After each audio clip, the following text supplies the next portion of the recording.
Всем кискам пис, всем пискам кис. Решил я как-то доустанавливать карбон. И дело как бы не обошлось просто снятием накладок. А дело обошлось снятием полностью бака. И вообще, в принципе, всего навесного пластика. Хотя его здесь не так много. Но тем не менее. Ну, на самом деле, это даже и к лучшему.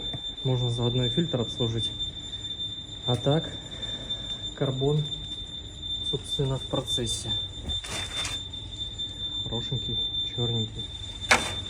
Короче, сейчас одну боковину как минимум поставим. То, что уже ранее устанавливали. Хомуты снял. Смотрится прям, ну, шикарно, шикарно. И карбон еще придает увеличение как бы маятнику. То есть он как будто стал типа шире, помассивнее.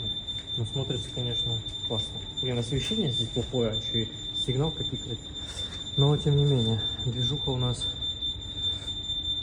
Speed Hunters, как говорится.